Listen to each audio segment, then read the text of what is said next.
since 2005. You're listening to Gamertag Radio with your hosts, podcaster Hall of Famer Danny Peña, the always opinionated Paris Lilly, and from outside of the norm, Peter Toledo. This is Gamertag Radio.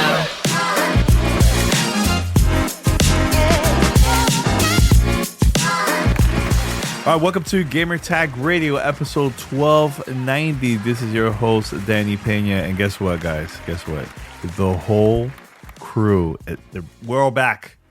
We have Paris here. What's up, Paris? I was cussing you out on mute for saying I didn't say anything when we synced, because I did say something and you don't listen. Oh, get a Q-tip and read and listen. That's what you need to do. Well, whatever. Good morning. It's all good. Well, good morning to you. And also, back from his worldwide tour, I was like actually hanging out with Paris yesterday. I was like, Paris, do you think Pete is back? He's like, I don't know, maybe somewhere else, maybe somewhere around the world. I'm like, yeah, where is Pete?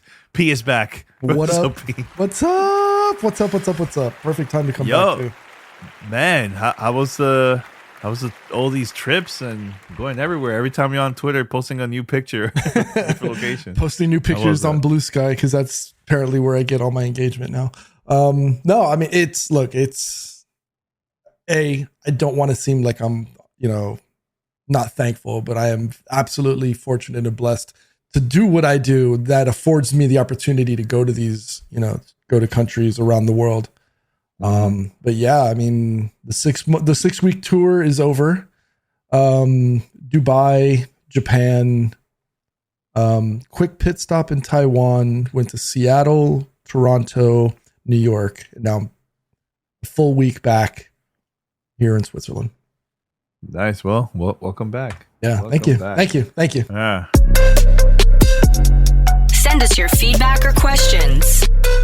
Give us a call at 786-273-7GTR. Email us at fanmail@gamertagradio.com or leave a message on speakpipe.com/gamertagradio.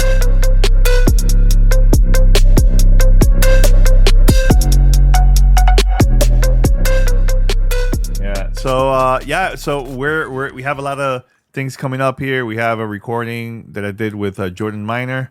He released a book called Video Game of the Year. It just came out last week, so I had a great conversation about his book. And also an interview with TechLand that I recorded during Summer Game Fest. We talked about Dying Light 2, new content is coming out for the game. Great conversation. But minutes right before we started recording, it looks like it's a wrap, guys. Phil Spencer, the head of Xbox, finally announced that Microsoft and PlayStation already made a deal, the similar deal that they had with other companies, to have a Call of Duty now on the console, 10-year deal, I believe. So yeah, I think it's a wrap, guys. The FTC, it's done. That's not gonna happen ever again. And I think the deal is going to close now. I believe by Tuesday they have to do that. So I don't know if the company have to wait for the CMA, the UK. I know I was having a conversation with Paris yesterday about this. But Paris, do you know more about this, or you think that's it? This is it right here. I mean, for all intents and purposes, this is it. I mean, yeah, the CMA stuff, they'll figure out something. They're obviously in a negotiation phase.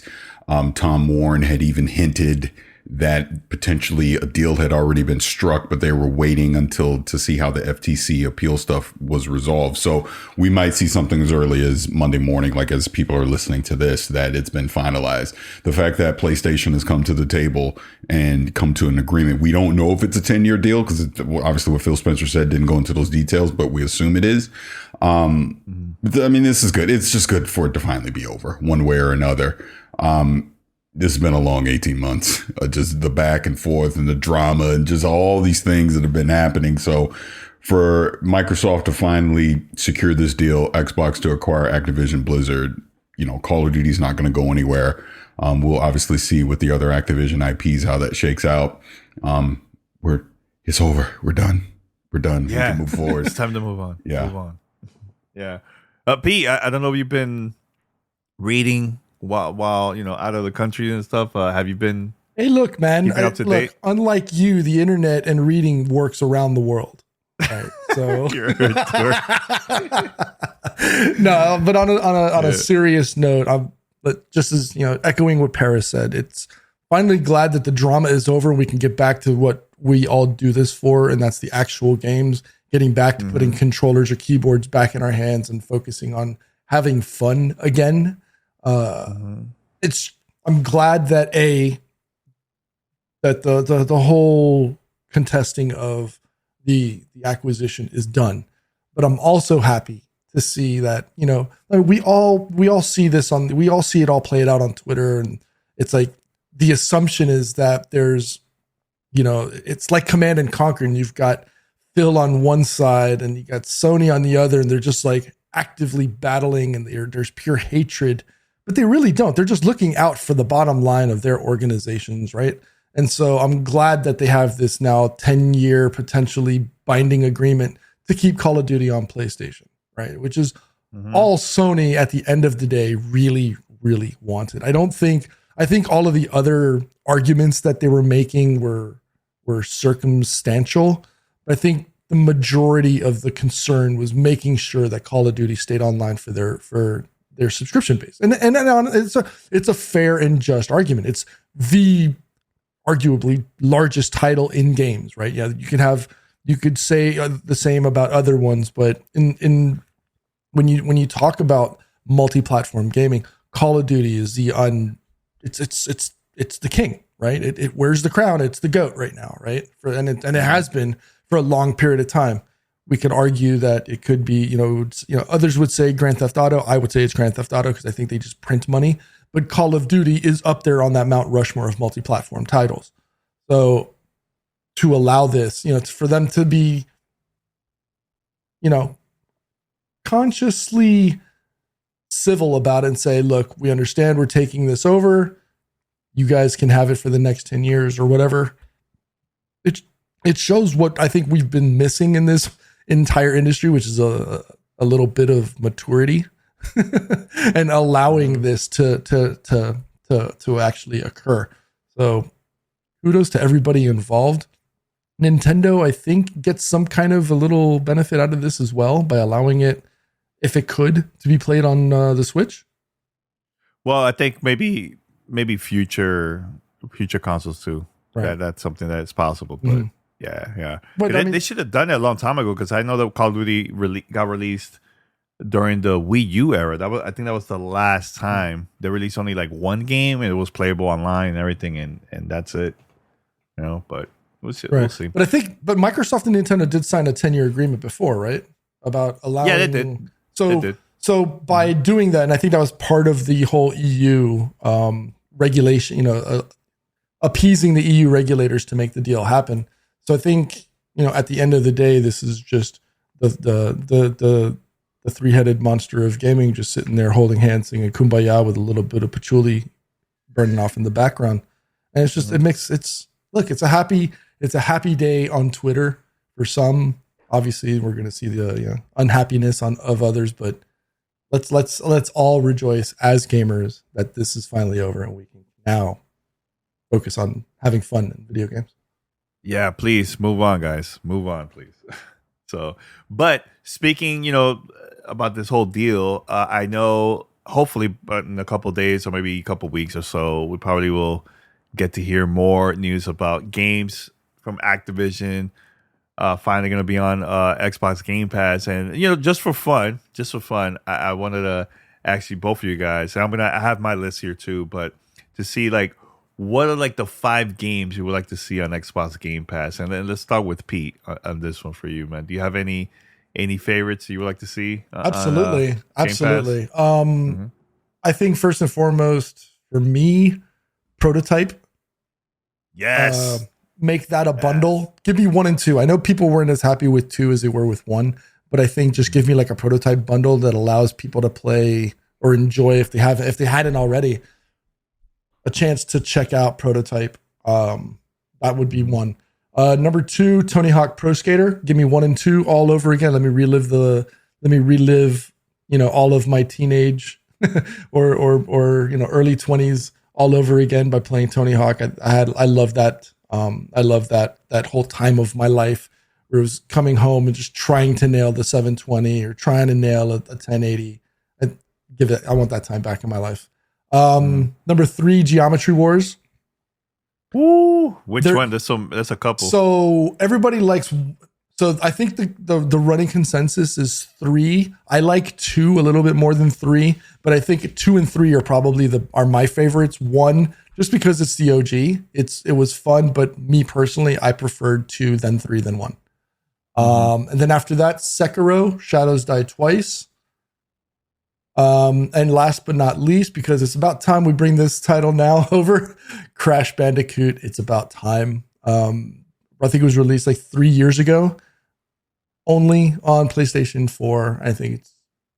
It came out of other consoles too. Did it? Talk about the? Yeah, it did. It did. Crash Bandicoot. Crash Bandicoot: It's About Time. I don't remember that, but okay. Yeah. Then if not, then I know this is a pipe dream, but bring me back Blur. Oh. That's one of my games too. Blur, I love Blur. Barry, you ever play Blur? That's a classic. For the PlayStation. Yeah, I remember Blur. That was Bizarre Creations. Yep. Yeah, yeah. Because they only released that game, and the studio got shut down right after that. I'm like, no. Mm-hmm. Yeah, it's all good. Paris, you have a list too of games you would like to see? I mean, Pete pretty much covered it. I mean, for me, I would love to see Singularity come back, Prototype, like he was saying. I mean, you're just talking like stuff that would come to Game Pass. Obviously, eventually we would love to see some of the legacy Call of Duty games potentially come back with full multiplayer support. My thing is, I think I look towards PC Game Pass and I think about things like World of Warcraft. Maybe they can offer some type of incentive for that subscription. If you're subscribed to Game Pass, if you're a World of Warcraft player, I think that would be interesting to see. Obviously, Diablo. People would love to probably see that come to Game Pass as well. I mean, there's a lot they can do with this. I would imagine now that they've acquired King, as we've said a million times, this has really been more about the mobile side of it. We're probably going to see some kind of mobile Game Pass evolve out of this. And then Windows is going to have like their own mobile store as well. Because we know speaking of regulations, we know there's like a regulation to make Apple open up the iPhone to have multiple stores on it and not just the App Store. So I'm sure that's part of the master plan of what Microsoft is trying to do, is get their own mobile storefront on the iPhone and obviously on Android. Mm-hmm. Yeah, totally agree. So from my list, I have Blur, of course. That's like one of my favorite racing games. Like, we were playing that game nonstop, especially the demo beta when it came out. I had like 100 codes and we gave it to everybody from like the gaming community from the GTR. So that was a lot of fun. You know what they should bring back? Pitfall. Bring back that classic game. I know it came out for the Atari era, but imagine having something similar to like Uncharted, Tomb Raider, but Pitfall. That would be really cool. And I know this is gonna be difficult. I don't know if this is possible or not, but man, X-Men Origins Wolverine, classic Wolverine game that came out during the 360 era. Very bloody. I remember when they came out, we talked a lot about that game on the podcast. I would like to see that. I know people probably will mention Spider-Man and all this stuff, but one of the things is this something that Disney / Marvel, they're going to be okay with it? Are they going to like allow it? But we'll see. Transformers was really cool. The last Transformers that came out, that was awesome. Prototype, Pete, 100%, 1 and 2. I prefer 1 than 2. Mm-hmm. Same. Yeah, and I'm glad to see, this deal, because now Xbox is going to have more platformers, so like Crash, Bandicoot, stuff like that. So I think that's going to be really, really cool to see in the future on Game Pass, man. So, but Paris, that makes a lot of sense. I never even thought about that, the whole mobile subscription service. That's definitely something that we're probably going to see in the future, because Activision did release a lot, especially not from like the casual side, but like Call of Duty, games like that. That was a lot of that was released for mobile, and let me tell you, those games are pretty huge. They're big and mobile. So now, one other thing to remember, because it's like you've mentioned a couple here just since we've been talking, and I've seen a lot of it online. There's going to be all kind of licensing chaos with a lot of the legacy Activision stuff. When we think about the old Spider-Man games, the Tony Hawk stuff, the Transformers, things like that, I highly doubt we're going to see those things. come back because the licenses may not even be owned by Activision anymore. And again, when we talk like a Spider-Man, a Marvel title, they just may simply be like, no, we don't want that to come back. Not on that platform. So I doubt we see stuff like that. Like I know a lot of people were talking about like Wolverine Origins. Maybe that could come back. Maybe not. Because maybe Activision simply doesn't own that license anymore to be able to put it back out again. So I'm not holding my breath for any of that stuff. I'm just thinking of kind of just the core IPs that Activision would still own versus the licensed stuff. Yeah. Yeah. So yeah, go ahead. No, I was gonna say, because like I was going back through like the history of previous Activision or Activision related developers, right? Like going back to Vivendi, Z-Axis, Underground Development. There were titles, you know, along what you guys are talking about, like Iron Man, that was developed around 2003, 2005, but eventually just got canceled, right? Just for whatever reason. There was games like The Death and Return of Superman. And obviously me as the comic book, you know, nerd, you know, I would love to see some of these titles maybe, and not ported, because I think trying to port a 20-year-old game is just not going to work well in 2003. But if they could maybe bring these back and maybe remaster those, I think there's an opportunity, even if it's just for the mobile side, right? Because, you know, your comment, Paris, surprised me as well, because I was just like, well, you know, I hadn't even considered mobile in this entire scenario. So I think I would love to see games that were either brought back or like Blur, which we all love. And then, you know, obviously the sequel never made it to the light of day because of what happened with Bizarre Creations. But I would love to see games like DJ Hero After Party, which were starting to be developed and then just got canned because I think it was just fatigue for the whole music rhythm, you know, era. But I would love to see things like that brought back either for mobile or for, you know, whether it be Game Pass or just in general. I think there's an opportunity there for gamers to experience and enjoy that. And especially after watching that Guitar Hero video from you that you posted the other day when Major Nelson announced he was leaving Xbox. Oh, you talk about the 5-star performance from Paris? Yeah, that one. Clink, clink, clink, clink, clink. I enjoyed that. Yeah, speaking about Major Nelson, yeah, man, he posted that he's gonna be leaving Xbox after being in a company over 20 years, man. And yeah, shout out to Larry. I know I had him a couple of years back. I had him on a podcast, which we had a great conversation overall about his career and you know, just podcasting in general. And I mentioned this to him and also online that he was the one that actually when it comes to like the gaming companies, like he was the first one to have a podcast to promote the product, promote the brand before anybody else, and then other companies start doing it after that, man. So but shout out to Larry. He's been on a podcast multiple times. Actually, the first time I had Larry Herb here on the show was on episode 4 or 5, something like in the single digits when GTR first started, and we recorded that episode through Xbox Live. He was on we recorded this on Halo 2, and yeah, that was a great conversation. I'm probably gonna put up the last interview that we had from one of the, I think it was like E3 2019, something like that, or 2018. So I'm probably gonna put it here. 2019, yeah. It was a great conversation overall but just about the industry and his career and everything. So you know what you should also post? You should post that Major Nelson interview from E3 2013, like back to back, like side by, just so that people can see like the change, not just from us. Yeah, just not just from us, but like, you know, just to see how the industry has changed and evolved over time, and what the direction for Microsoft might have been from 2013. Now it's 6 years later, 2019. I think it'd be a cool juxtaposition to have. Yeah. It was. I just gotta dig and look for it, you know. But yeah, Paris, is there? I know there was some news that you wanted to talk about that's coming up from Xbox. Are you allowed to talk about that? Yeah, because the embargo will be up, so I can mention it here. So on September 14th, Xbox Live Gold is going away. and it is being replaced by Xbox Game Pass Core for $9.99 a month or $60 a year. It's going to launch with 25 plus titles from Xbox Game Studios and some of their content partners.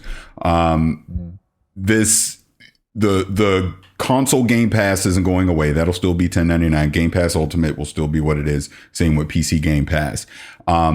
This will include the online multiplayer as well on console, but basically doing everything that Xbox Live Gold does today. But now they're enhancing it because now you're going to get access to more games on it via Game Pass. So things like Psychonauts 2, Hellblade, think games like that you're gonna be able to play on Xbox Series X and S will be a part of this.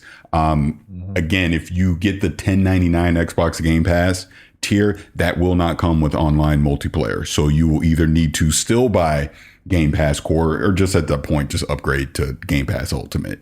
That's going to be the better value at that point. But this is good. I think a lot of us have been saying that Xbox Live Gold had run its course and needed to evolve.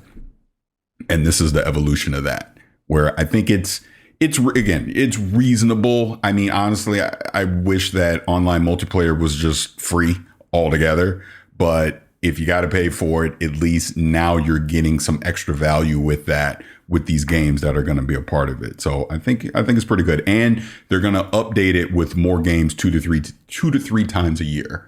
The press release was saying as well. So this is good. It's good. As a matter of fact, I'm pulling it up right now. And yeah, you're getting games like Among Us, Descenders, Dishonored 2, Doom Eternal, Fallout 4, Fallout 76, Forza Horizon 4, Gears 5, Halo 5.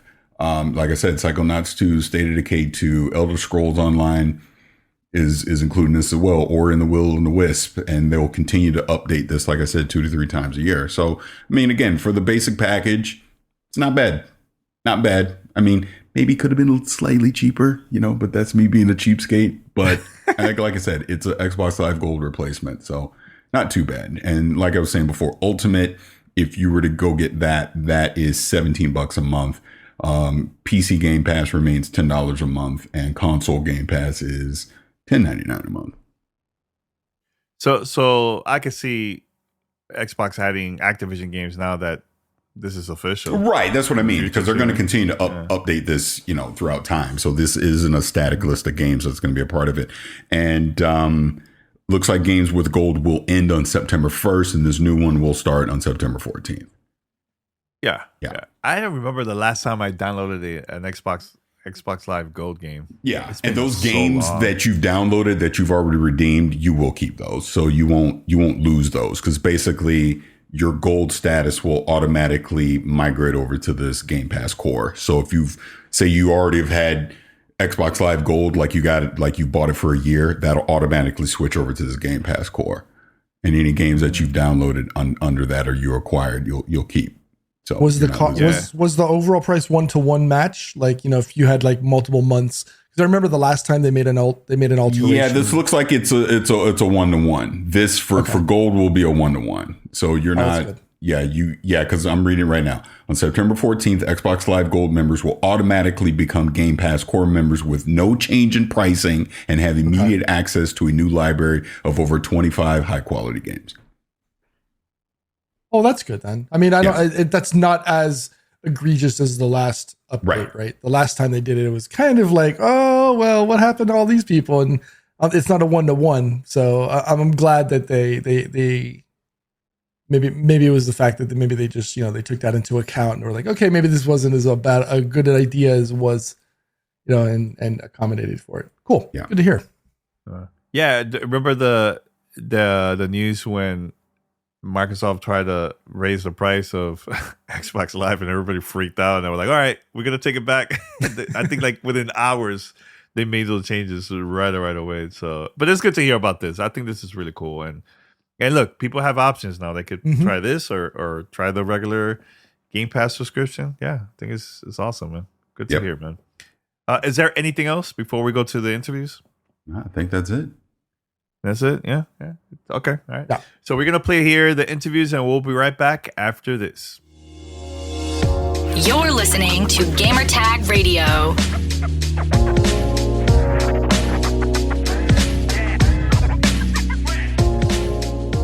Hey, I'm Jordan Miner. I'm a senior apps and games analyst at PC Mag, and I'm the author of Video Game of the Year, a year-by-year guide to the best, boldest, and most bizarre video games from every year since 1977.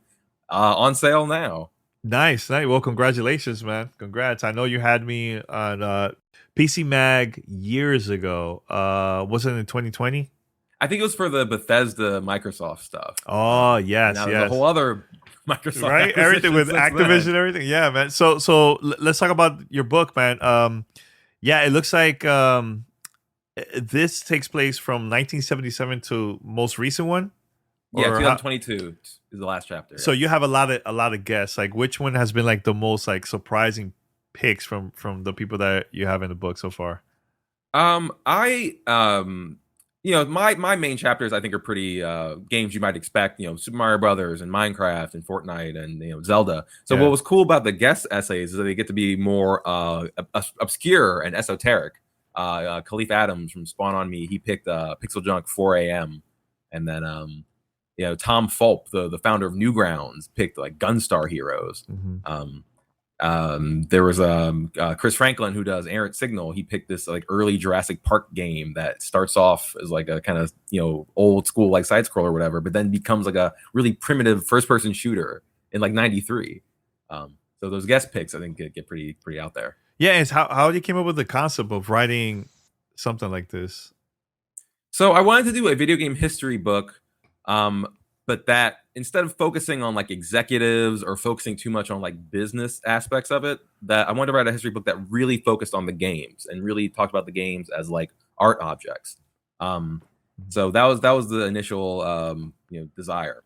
And then I felt that doing it this way would give the book a good structure and make it pretty like approachable for people. You can just pick which game you want to read about if you want. You don't have to read the entire thing to get something out of it. So I thought that was a way to make it kind of more digestible. And I thought that it would like make it easier to convey some of the topics I wanted to talk about if it was in the context of just talking about one game at a time. And you also, do you have your own picks there too, besides the guests, or is just guests only? So all the chapters are me. Most of the book is me. Every chapter is like a lengthy essay about these games, and that's all written by me. There's also a runner-up pick for every chapter, and that's written by me. And then the guest picks are a blurb within the chapters. Yeah. So how was that process of getting people involved to be part of this project with you too? I think a lot of games journalists, primarily being writers who've worked online their whole careers, were very excited by the notion of being in a physical book that will endure and exist and won't just be shut down by a company because they're like, we don't want this website anymore. So I think that was really appealing to people. And it just offered an opportunity to do a different kind of writing than what they're maybe used to. I just said, just pick whatever game you want to write about. It doesn't have to be, the objective best game. It's just whatever game you're passionate about. And I try to give them a lot of freedom. And then they pick some cool stuff. Did anybody pick Phantasy Star Online? No. Dad, see, I would have picked that one. I would have picked that one because that to me was like my first major online game for me.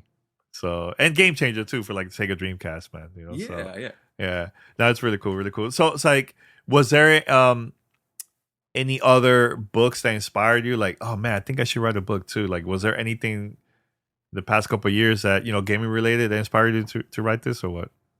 So Jason Schreier's in the book, and I've enjoyed his books, Press Reset and Blood, Sweat, and Pixels. It's not a game book, but kind of the cool synergy that we found. So I pitched my agent that I want to kind of do this sort of structure, and he said, "Have you heard of the Rap Yearbook by Shea Serrano?" And that ended up being kind of like similar. And so we ended up going with the same publisher behind those books because they've kind of had history in that space. And that ended up being a cool synergy. That's really cool. Yeah, because I heard about that book too, man. It's really good. It's really good. Yeah, it's awesome, man. And was there any changes? Like, okay, let me make it this way. That's not similar to that one. Yeah, I mean, just focusing on games. Trying to get the more again, like trying to be more about the history too, like using some of the picks are not games I think are good, but I think are important to talk about a certain like historical trend. Like I keep saying, I have a chapter on Spore, and I don't think Spore is that good, but it's a good way to talk about like dangerous hype in games culture. Oh, so why is it important to you to bring that up, especially like a game like Cyberpunk? Like everybody was super hype about that, right? Is there something that you also talked about in there about Cyberpunk? I mean, there's a chapter on Witcher 3, and that gets into Cyberpunk as well. But yeah, just in the spirit of keeping the book comprehensive, I wanted to have things I could touch on as many topics as I could. So I try to get as many different developers in there, as many different genres as I could. As much variety as I could pack within the games that I chose. So is this again? I'm definitely gonna buy the book and everything, but is this something where is it by year that you go? So like, let's say you start in 1977, something like that. And how was that working on something like really, really old school during that time? Because that's during the time of like what, the Atari era, right? Yeah, I mean, that's why I picked that starting year so I could talk about the 2600 and Pong. And I actually found that the older games were a bit easier to write about in some respects because we've had so much time. We can really see and tell how influential they've been. We have all this hindsight now.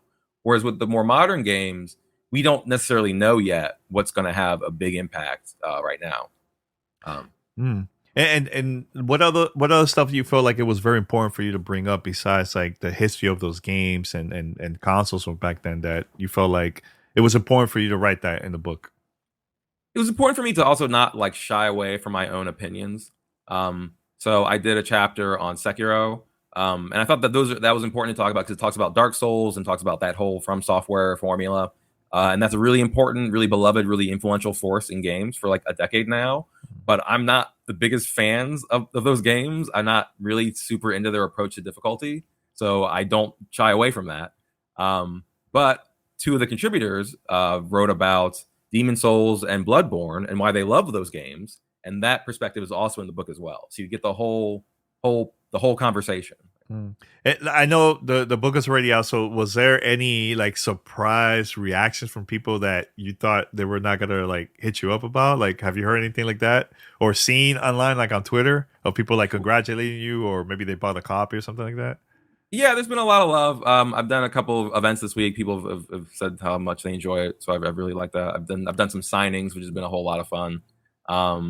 Yeah, I mean, I feel like the reason I keep bringing up Spore because people see that on the list and they're like, why is that on there? That was the year that like Fallout 3 came out and Dead Space and GTA 4. Like, why is that on there? So I'm excited for people to like maybe be confused or kind of not expect some of the picks, but then to see why I chose it, and then maybe come to a greater understanding. Yeah. Is there anything else that you see yourself doing now that you release this book? Do you see work on a second book? Because you know how it is. You work on the first, and you're like, oh man, I think I want to do something else. I got something. I can't really talk about it at all, but that's I can tease that I'll tease something in the future, I guess. Yeah, that's good. That's good. Yeah, because that has happened with us. Like we released my the children's book, and now I'm like, man, I want to do something else, something it's similar. Great. Like, it feels good doing that because, like you said, like you released this book, that's it. It's part of history. That's never gonna go away. Like it's out there. You know what I'm saying? So, and it's the same thing with us. Like people are gonna have those books available years from now. They're gonna pass it to like their kids and their grandkids and stuff like that. So I think that's gonna be something really cool that people are gonna do the same exact thing with your book.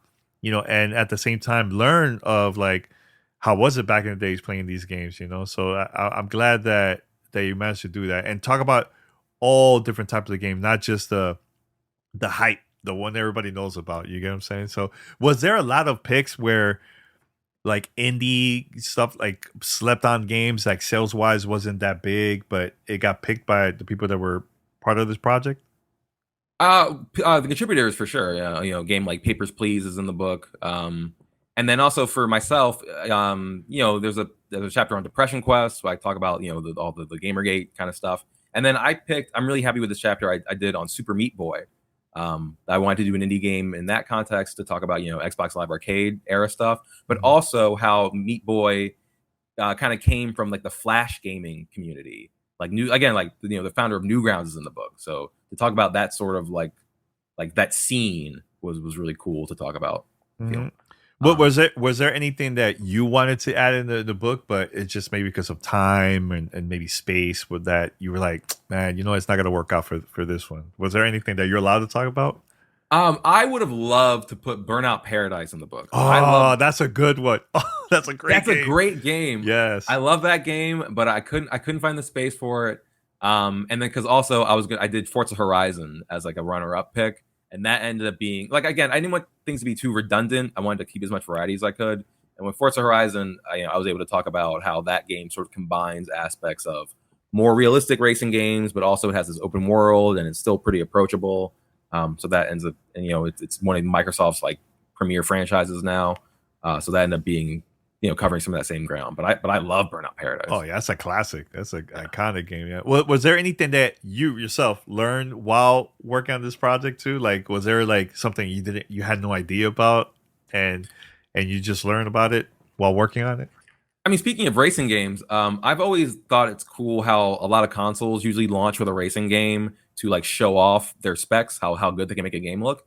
Mm-hmm. And in my research, I found about this game called Speed Freak, which was this 1979 racing, like really early racing game that was one of the first games to use vector graphics in the arcade. So that was cool to see, like even from the beginning of the racing genre, it was being used to like show off like graphics technology. Oh, that's cool. I've never heard, maybe I've seen it. This is a long time ago, man. Because 77 was the year I was born. So like the first console for me that I got was the Atari 2600. So there was a lot of games that came out during that time. Some of them looked kind of weird, but but like playing games like Defenders, like iconic games like that. But yeah, I've never heard of that game. Interesting. Yeah, that's one of the more unexpected picks, I think. Yeah, that's awesome. And was there anybody that you contacted, you already thought, okay, I don't know if they want to be part of this, that you were surprised that they say yes? I keep going back to Tom Fulp at Newgrounds. That's a awesome website. That was a really informative part. I loved Flash as a kid. I was trying to make my own cartoons and games and stuff. And a lot of that was because of Newgrounds. You play Newgrounds games on like the school computer before you get caught. So to have him in there, and he's talking about Gunstar Heroes and how that influenced him in his work on like Alien Hominid and Castle Crashers, all his work at the Behemoth. So it was cool for him to see how that inspired him, and then how he then inspired Meat Boy and all these other kind of indie creators. Oh my God, Alien Hominid! Oof, I totally forgot about that game. Yeah, that was like I remember playing that during the, I think was it the 360 era? Probably, right? Yeah. It was like around that. Yeah. But it's a really cool game, really good. Now there's going to be a lot of upcoming book authors. They want to do the same exact thing. They want to write their own book in the future. Is there any advice we would give them for those that are trying out? I mean, the hardest thing for that was vital to me, but is hard to do when you're starting off, is just getting a literary agent. This book wouldn't exist without my agent. He was the one that, again, connected me with the publisher and had the idea. I told him my ideas, and then he would be like, hey, I know that this editor, this publisher might be interested. Just he knows the marketplace. Mm-hmm. So that's a hard thing to get over. I've had that agent since 2016, and this is my first book. So it takes a lot of perseverance and a lot of patience. But that ultimately is what did it for me. That's cool. Yeah, because for us, we did everything on our own, and it's not easy. It's not easy doing it on your own. But at the same time, you also, because I feel like I have that freedom, but at the same time, having a publisher and agent, it will help you to get to a market where you can't do it on your own. You get what I'm saying? So I think you did it the right way, man. And also you took your time too, man, with this, man. And I know there was moments you probably was stressful, like, oh my God, I want this already out. Like, this is too much. You know what I'm saying? Yeah. So how many chapters is in the book overall? It's from 77 to 2022. So I think that's like 45-ish. About that much. Whatever. I can't do math right now. My brain is too fried to do math on that right now. Yeah. But it's like 300 pages. Nice. And something else I wanted to talk about. Talking about your book, I really also appreciate the illustrations in your book. And this book also has, for every chapter, really incredible artwork from Ren McDonald, who was an artist that the publisher found. So that was another thing that they were able to provide. I know this is just an audio podcast. Yeah, it's audio. Yeah. Okay, but I mean, I can show you on camera right now. Yeah. Sure. What this is from the Mega Man 2 chapter. Oh, that looks sick. Yeah, that looks really, really cool. Yeah. So every chapter has an illustration like that. Nice. And some of them are showing like a scene like that where the character is kind of in the game. But I also love. I'll show you the Halo chapter artwork. Is the character playing the game? Oh, and you can see the Xbox and the big Duke controller and all that. That's awesome. So like the book is available everywhere, right? Yep, wherever books are sold. Amazon, Barnes and Noble. Ask your indie bookstore to pick it up. A story. If you live in New York, Astoria Bookshop has a bunch of copies that I signed. Oh, nice! And there you go, people. For whoever listen to the podcast, go over there. No, I'm actually, I'm definitely gonna buy the book. I'll probably go to like a local bookstore here in LA to see if it's available. If not, I'll buy it online and stuff just to support and everything. But I can't wait. I can't wait to get my copy, man. It's awesome. Yeah, but the whole array in the whole array of contributors, I'm also really happy that there's a lot of people of color amongst the critics and writers that I got. Yeah, so I'm really happy to provide that platform as well. Yeah, thank you, man. Thank you for doing that because we definitely need that in the industry, man. That push. So it's cool, man. Anything else, you want to promote your, website or social media people can follow you and, any future updates? Yeah, I'm Jordan W. Miner on Twitter and Threads and Blue Sky and everything else now. And then, I work for PC Mag. That's where you can find my game writing, every day pretty much. I got some pretty cool reviews coming up on that site. So. Yeah, and there's a lot of games coming out this year. I hope you're going to be busy too. September, October, November. Those are going to be 3 intense months, man. Oh my god.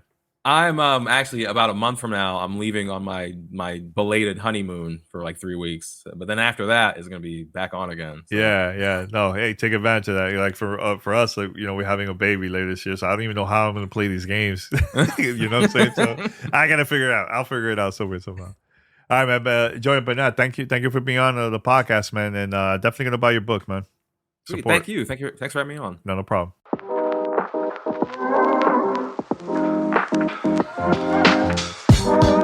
This is Gamertag Radio.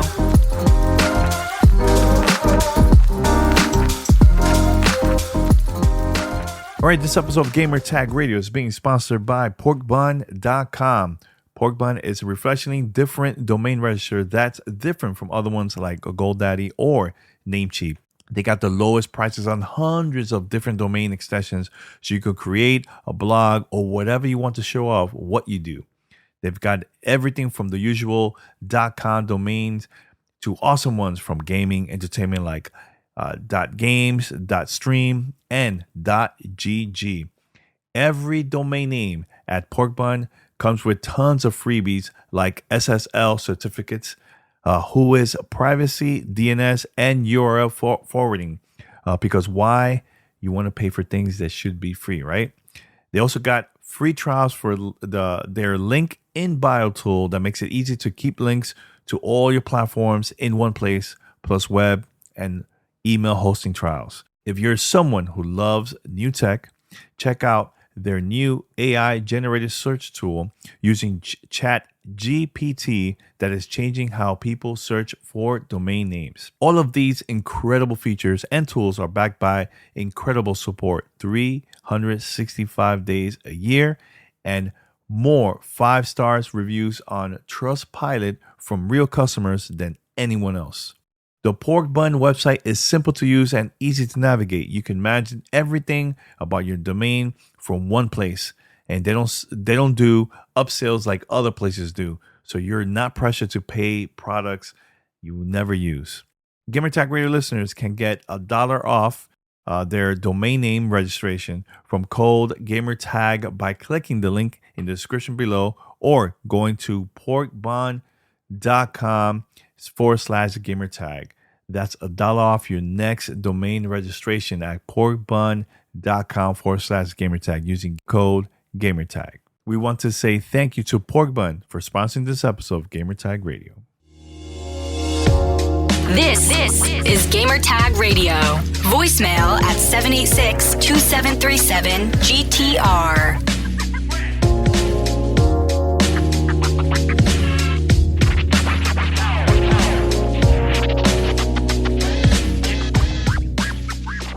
Hi, my name is Maciej Plenzer. I'm the global brand lead in TechLand, responsible for Dying Light 2. Yeah, so there's a couple of new content that's coming out for Dying Light 2. Can you tell us a little bit about that? Yeah, we're going to have Summer of Horrors, kind of a season thing that we're going to introduce pretty soon. It's going to consist of a few parts. We're going to have another major update for our community, which they will hopefully love, because we're going to introduce a lot of stuff they've been asking for. We're also going to include some events, some crossovers with cool brands, and we're going to be having both the events and bundles that are accompanying them. Yeah, one of the things that I noticed from your presentation is that you guys want to make this more of a challenge and also change the environment for the players that are used to the current Dying Light 2. So what is it that they're going to get to see new from this? We're going to be changing the way that the night worked. Because again, we understood that the community wanted it a bit different. We wanted to be more accessible, but now we're going to be changing it in a way so that the night becomes the night that they remember. So it's going to be a bit more random. It's going to be a lot more horror-ish. So the experience is different. There's going to be a lot of volatiles that people know and love roaming all over the place. So the only actual safe place within the game's world is going to be the safe zones. Finally, so yeah, it's different. There's also going to be a special event that's going to encourage people to roam in the night and see how it exactly works.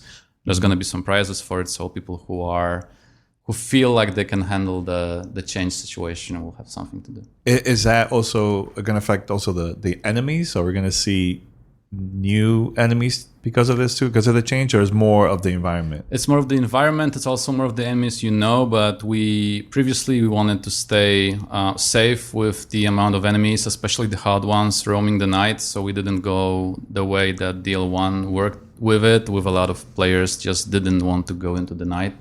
Right now we are introducing them back. So if you loved escaping from volatiles all over the place, you'll feel like at home. Yeah, and what about items that you'll find because you go into this new nighttime? Are we going to see new items from there too, like weapons and stuff like that, or what? There are new items included in all of that, but again, this is more about the experience of the night rather than introducing new content. We just wanted to change the way it works because we felt that the DNA of Dying Light needs to be done a bit differently, because again, we wanted this to be a bit more accessible, and we feel that the community felt that we should have done it a bit differently. We listened, we spent a lot of time talking with them of how we can help with this happening, and we decided to actually do it. Yeah, I've been noticing that you guys have been really focused on listening to feedback from the fans, and you guys have been making a lot of changes since the release of the game and stuff.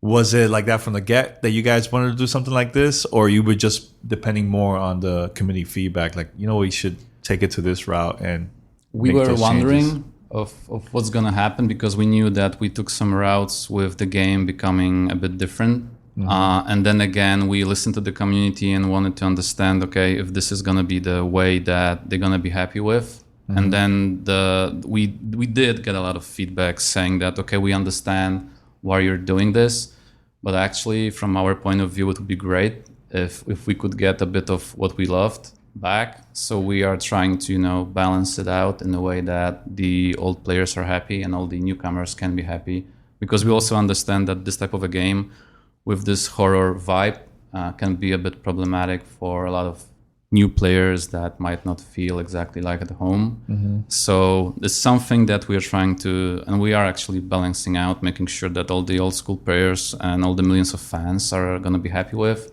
and then again, not to scare other ones too much. Yeah. I think that's a good route where you guys are taking it, so new people could try out the game too that have never tried it before.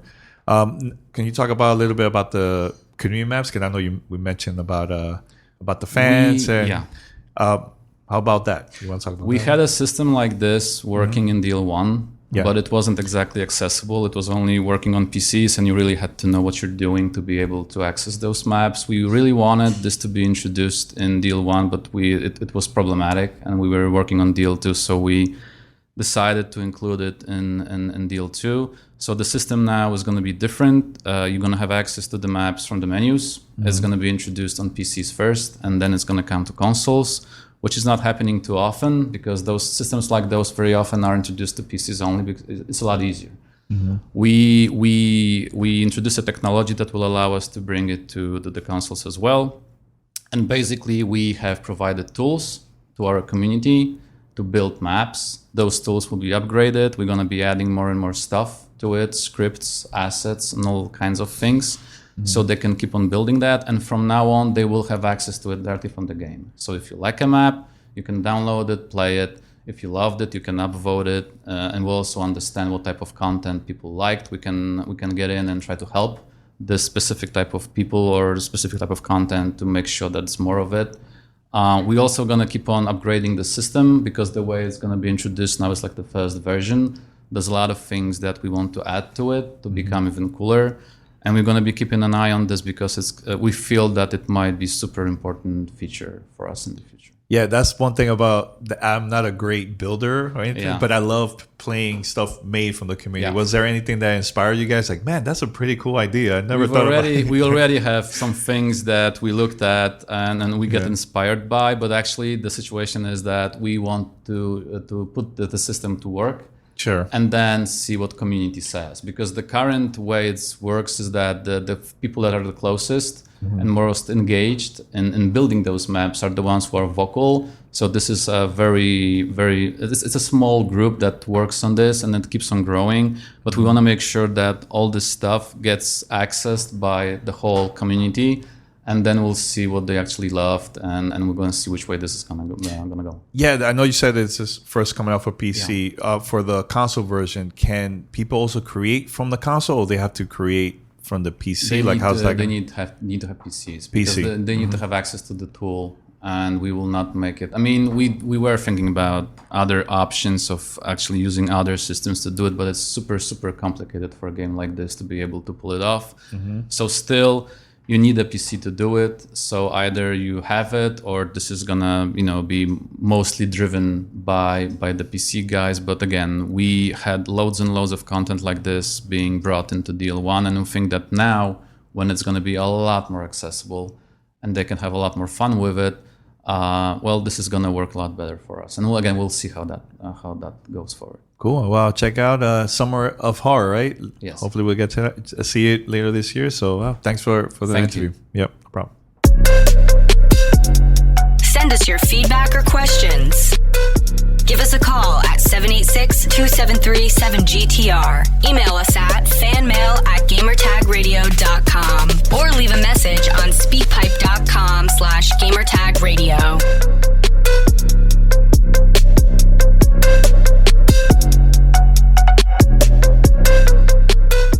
All right, so we're gonna wrap it up here. Shout out to TechLand and also Jordan for the interview. Great conversation overall, and I'm glad that we have Pete in Paris all together. It's been a while, it's been weeks since we recorded a episode together, man. So, but yeah, next week we have more content coming up. Anything coming up, Pete, from your side, or you're good? No, I think hopefully. My travel is not going to be as intense for at least for a few weeks, right? I just to get back into the home base feel. I do have a question that I'd love to hear the responses back from those that are listening. Please send them in through fan mail, because I think this is a question that's being asked by a lot of people with this 10-year agreement question. This 10-year agreement now between Microsoft and Sony. What happens if the decision is made in some way, shape, or form to alter or cancel the COD release schedule? How would that impact the overall agreement, right? If let's say in 3 years from now, they decide to do what Ubisoft did with Assassin's Creed and say, instead of publishing with 3 different developers, we're gonna slow it down to an every year, a once a year release, as opposed to, or they slow it down to like an every other year, so it's more of a games as a service, or even slow it down to into the Destiny model, right, where they launch once with a season pass and it just becomes a games as a service, which we know publishers have been really eager to do, because it's just a more steady stream of money and a lot less development side. What would be the, does this agreement mean that they have to keep doing yearly releases on the same cadence and schedule, or do we think Microsoft in any way, shape, or form would maybe alter the schedule or release? It's just something that my mind is actually popping up. Is like, is this something that Microsoft could consider? I'd love to hear what some of the conspiracies or what some of the thoughts are from our listeners. Yeah, I don't think so. I think they could still. I mean, it's easily they could change the schedule. They could release it now every 2 years. Like it's up to Activision. It's not Activision and Microsoft. I don't see an issue with that at all. It's not going to affect the game. And honestly, I think it's better for the company to start releasing games every 2 years or so. You know, but you understand what I'm saying, though, right? It's like instead of doing an every year release, that if you really listen to the players.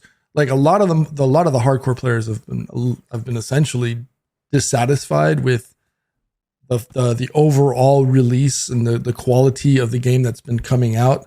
So does Activision, or could Activision at some point be like, you know what, we're gonna pump the brakes on this release. We're gonna go back and we're gonna retune Call of Duty to what we think it should be, and then maybe, you know, and again, conspiracy Steve had on. And they go, you know, we're going to do a games as a service Destiny style release, and they change their format and release schedule altogether. Not to say that they would, but the possibility is out there, and it does pose for an interesting, you know, conversation to see what would or could happen. So focus on games as a service, Warzone. Yeah, Warzone. Take Warzone and move it into like a Destiny style.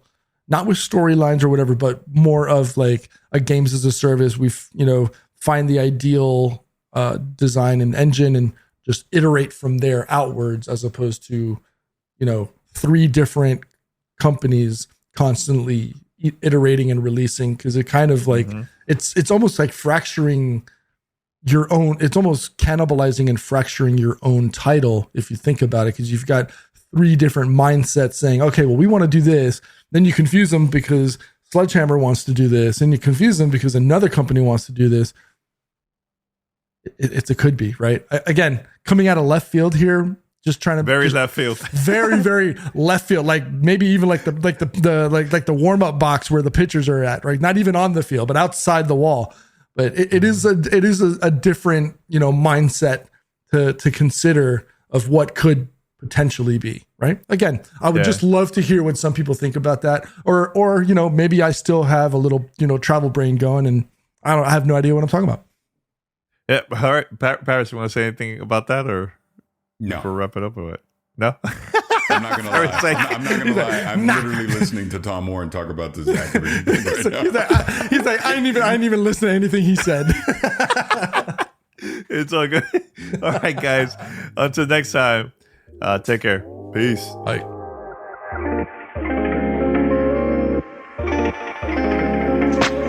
Thanks for listening to Gamertag Radio. Be sure to like us on Facebook and follow us on Twitter.